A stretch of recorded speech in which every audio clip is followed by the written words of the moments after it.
Assalamualaikum warahmatullahi wabarakatuh. Halo anak-anak, apa kabarnya hari ini?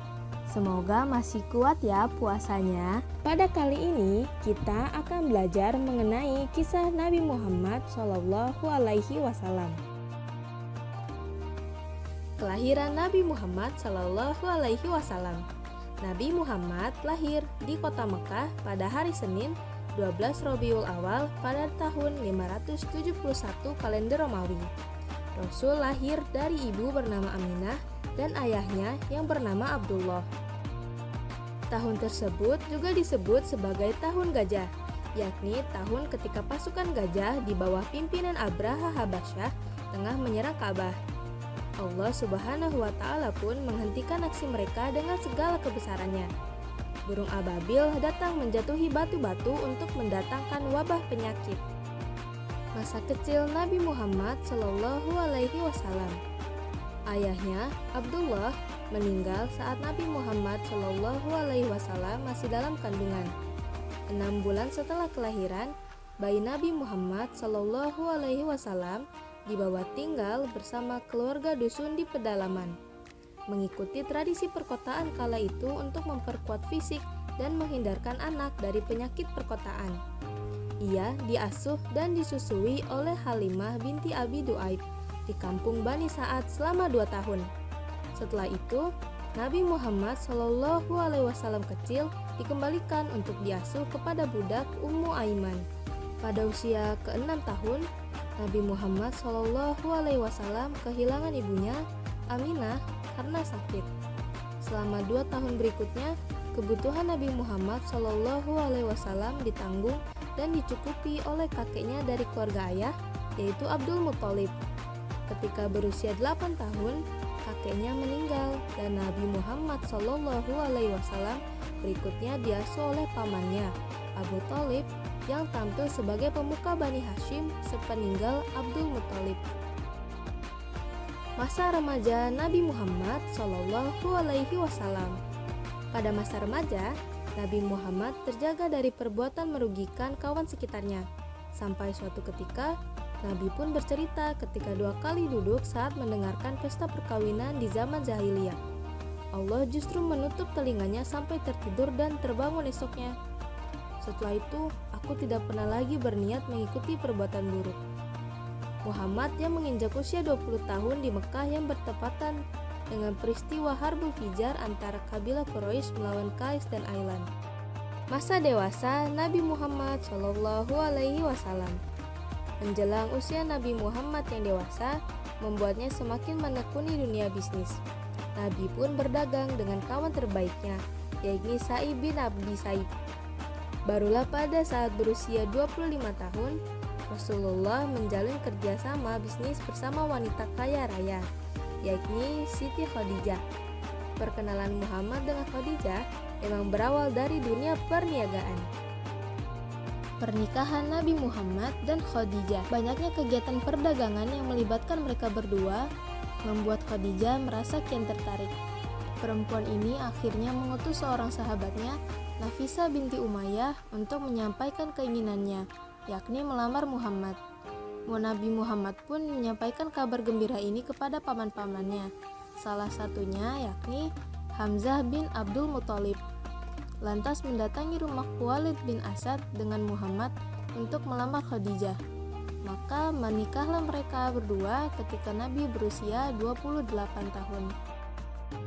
Nabi Muhammad SAW mendapat wahyu pertama. Sebelum menjadi Rasul, Nabi Muhammad sudah mendapatkan beberapa karunia istimewa dari Allah, seperti wajahnya terlihat bersinar dan bersih.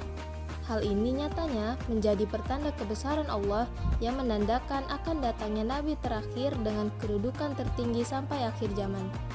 Nabi Muhammad mendapatkan sebuah mimpi ketika malaikat Jibril menghampirinya.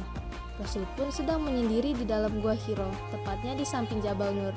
Turunlah wahyu pertama yang ia bawakan dari Allah, yakni surat Al-Alaq ayat 1-4.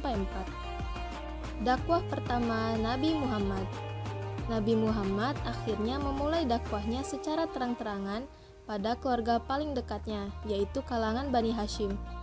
Hanya Ali bin Abu Thalib yang mau menerima dan memutuskan untuk beriman kepada Allah.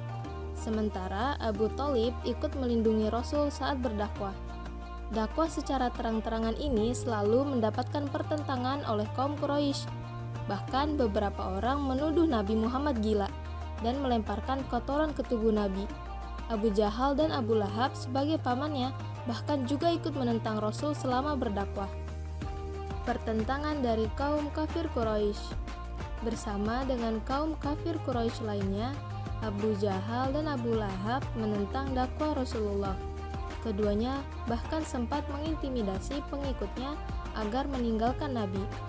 Mereka khawatir jika ajaran dari Nabi Muhammad hanya bisa merusak agama nenek moyang, yakni menyembah berhala. Banyak dari kaum Quraisy yang mencoba segala cara untuk membunuh Nabi Muhammad. Mereka juga memberikan uang tebusan pada Abu Thalib agar membiarkan Rasul wafat.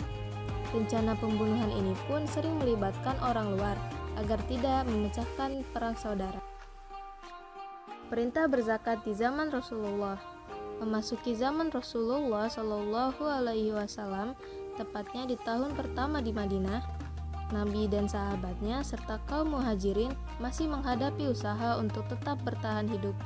Hal ini karena tidak semua dari mereka merupakan orang berkecukupan, kecuali Utsman bin Affan. Kondisi kaum muslimin yang sudah mulai sejahtera di tahun kedua Hijriah, barulah muncul perintah zakat. Nabi Muhammad SAW akhirnya langsung mengutus Muadz bin Jabal untuk menjadi qadli di Yaman. Rasul pun memberikan nasihat kepadanya agar menyampaikan pada ahli kitab tentang hal ini. Perintah kurban di zaman Nabi. Nabi Muhammad melaksanakan perintah kurban ketika sedang melakukan haji wada di Mina. Saat itu, Rasulullah menyembelih sebanyak 100 ekor unta. Beliau melaksanakannya sendiri pada 63 ekor, sementara sisanya ia serahkan kepada Ali bin Abi Thalib. Penyembelihan ini Nabi Muhammad lakukan setelah melaksanakan sholat Idul Adha. Perintah ini pun sudah ada di dalam surat Al-Hajj ayat 36 mengenai jenis hewan yang bisa umat muslim jadikan sebagai kurban. Sebagai umat muslim juga harus mengetahui cara menyembelih dan tujuannya. Wafatnya Nabi Muhammad Shallallahu Alaihi Wasallam. Saat Abu Bakar, sahabat Nabi Muhammad, sedang tidak di Madinah, terjadilah peristiwa yang menyedihkan. Rasulullah wafat bersamaan dengan turunnya wahyu Allah, yakni surat Az-Zumar ayat 30. Artinya, sesungguhnya kamu akan mati dan sesungguhnya mereka akan mati pula. Nabi Muhammad mulai sakit di bulan Syafar tahun 11 Hijriah. Beliau sakit kepala dan demam hingga akhirnya membuat suhu tubuh meninggi. Kondisi ini terjadi selama kurang lebih 2 minggu. Rasulullah akhirnya mengunjungi rumah istri-istrinya dan tiba di kediaman Aisyah dengan badan sudah lemah. Itu tadi pembelajaran kali ini mengenai kisah Nabi Muhammad Shallallahu Alaihi Wasallam. Semoga pembelajaran yang Ibu sampaikan bermanfaat. Amin. Wassalamualaikum warahmatullahi wabarakatuh.